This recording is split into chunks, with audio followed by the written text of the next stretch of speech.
नमस्कार। समस्या और समाधान के एक नए एपिसोड को लेकर मैं आपके सामने डॉक्टर नितेंद्र डंगवाल, जीवन लीला डेंटल क्लिनिक देहरादून से आपका इस एपिसोड में समस्या और समाधान के एक नए पड़ाव में आपका स्वागत करता हूं। आज हम कैविटी, केरीज या दांतों में कीड़ा लगने जैसी समस्या के बारे में बात करेंगे। इस पूरे टॉपिक को आप आखिर तक देखें। इस टॉपिक को अगर आप पसंद करते हैं तो हमारे चैनल को सब्सक्राइब करें, लाइक करें और कमेंट बॉक्स में ज़रूर लिखें कि ये एपिसोड आपको कैसा लगा है।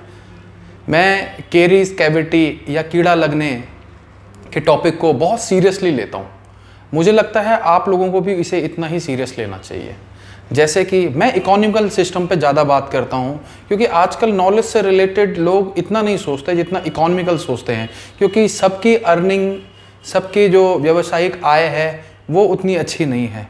तो मुझे लगता है कि जब शुरुआती दौर पर आपको कैविटी या कीड़ा लगना, एक्चुअल में वो कीड़ा लगना होता ही नहीं है, वो एक केमिकल प्रोसेस है, बायोलॉजिकल प्रोसेस है। हमारे दांतों में जब खाना फंस जाता है तो उस पे हमारे जो मुंह के बैक्टीरिया हैं वो एक्ट करते हैं, और मुंह के बैक्टीरिया एक्ट करने के बाद एक एसिड का प्रोडक्शन करते हैं। जैसे कि आप लोगों को थोड़ा, किसी को पता हो किसी को ना पता हो, तो मैं आपको बता दूं कि जो दांत होते हैं हमारे वो मिनरल के बने होते हैं। एक मिनरलाइज्ड स्ट्रक्चर होता है और एक हार्ड स्ट्रक्चर होता है। तो मिनरलाइज्ड स्ट्रक्चर पे जब वो एसिड एक्ट करता है तो उसे डीमिनरलाइज कर देता है।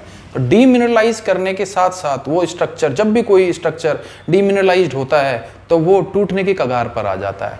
इसी प्रकार दांत भी टूटने की कगार पर आ जाते हैं और वो एरिया डीमिनरलाइज्ड होकर डिसकलर्ड हो जाता है। जैसे कि हम बहुत सारे खाना खाते हैं तो उसमें हर खाने में कोई ना कोई कलर, कोई ना कोई एसिड या कुछ ना इस तरह की चीज़ होती है जो दांत के वो जो डिस्टॉर्ड एरिया है उसे डिसकलर्ड कर देता है। तो इसी कारण वो कैविटी काले कलर की, ब्राउन कलर की नज़र आती है। तो हम लोगों को ये ध्यान रखना है सबसे पहले कि अगर पहले तो कैविटी लगे ना, इसके लिए हमें 2 टाइम ब्रश करना बहुत ज़रूरी है, और हमारे मुंह का जो बैक्टीरियल काउंट है उसे डाउन करने के लिए हमें माउथ वॉश का यूज़ करना बहुत ज़रूरी है। और अगर कैविटी लग गई है तो उसकी शुरुआती दौर पर ही डायग्नोसिस हो जाए, या तो आप देख लें या फिर अपने डेंटिस्ट को ज़रूर चेक करवाएं। अगर कैविटी लग रही है तो उसको फिलिंग करवा लें। होता क्या है, हम शुरुआती दौर पर काला एक जो निशान आ जाता है उसे इग्नोर करते हैं। इग्नोरेंस के कारण वो जो कैविटी जो कालापन है वो धीरे धीरे डीप होने लगता है, क्योंकि बैक्टीरिया तो उस पर एक्ट करता ही है, एसिड प्रोडक्शन करता ही है, जिस कारण वो मिनरलाइज स्ट्रक्चर अंदर की तरफ डीमिनरलाइज्ड होने लगता है। और धीरे धीरे जब वो अंदर जाने लगता है, वो कैविटी डीप होने लगती है, तो हमें ठंडा गर्म लगने लगता है। और ये जो ठंडा लगता है शुरुआती दौर पे, जब हमारी cavity second layer of teeth पे पहुंचती है उस समय हमको ठंडा लगने लगता है। और थर्ड लेयर जो होती है हमारी, वो हमारी सबसे सेंसिटिव लेयर, उसे पल्प कहते हैं, उस पे जब लगने लगता है तो हमें गर्म भी लगने लगता है और दर्द का एहसास होने लगता है।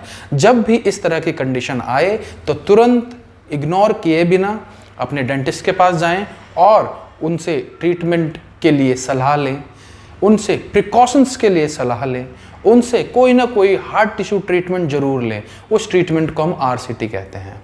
तो आरसीटी तक ये नौबत ना पहुंचे, इसलिए मैं हमेशा से आप लोगों को बोलता हूं कि precaution is better than cure. Precaution लेने के लिए आपको मैंने बताया 2 टाइम ब्रश करने की आवश्यकता है, आपको अगर कैविटी लगती है तो उसे फिलिंग करवाने की आवश्यकता है, आपको ठंडा गर्म लगता है तो आरसीटी करने की आवश्यकता है, और इन सब से परे अगर आप शुरुआती दौर में हैं तो आप माउथ वॉश का यूज़ करें। माउथ वॉश का यूज़ करने से आपके मुंह में बैक्टीरिया का काउंट डाउन हो जाएगा। अगर मुंह में बैक्टीरिया ही नहीं रहेगा तो एसिड प्रोडक्शन कौन करेगा? ये सबसे इंपॉर्टेंट चीज़ें हैं जिसका हमने ध्यान रखना ही रखना है। शुरुआती दौर पर इकोनॉमिकली अगर मैं कहूँ, शुरुआती दौर पर अगर हम कैविटी को छोटी सी फिलिंग से भरवा देते हैं तो वो कॉस्ट करीब 800, 900, 1000 रुपये, और बहुत अच्छे मटेरियल को यूज़ करते हैं तो 1500 तक आती है। बट अगर उसी चीज़ को हम इग्नोर करते हैं तो आगे चल के रूट कनाल के चार्जेस जो कि 3000 से 10,000 के बीच तक होते हैं, अलग अलग डॉक्टरों की अलग अलग चार्जेस होते हैं, बट कहाँ वो 1500, 1000 रुपये वो 3000 में चेंज हो गए, और उस टूथ को उसके बाद एक कैप की आवश्यकता होती है जिसे हम क्राउन कहते हैं डॉक्टरी भाषा में, और उस कैप के चार्जेस 3,000 से 10,000 15,000 तक होते हैं। तो जो चीज़ 1,000 रुपये में सही हो रही थी वो चीज़ के लिए आप आगे चल के 15,000 तक बेयर करते हैं। तो ये आपकी जेब पे तो गलत असर डालती है, उसके साथ आपके सीधे साधे और अच्छे दांत को गलत प्रभावों के साथ दर्द का एहसास देती है। तो मेरी आप लोगों से एक गुजारिश है कि हमेशा कभी भी आपको इस तरह की प्रॉब्लम लगे तो इसको इग्नोर किए बिना अपने डेंटिस्ट पर ज़रूर जाएं और अच्छे से अच्छी फिलिंग करवाएं। फिलिंग के बारे में मैं 2-4 चीज़ें आपको बता दूं।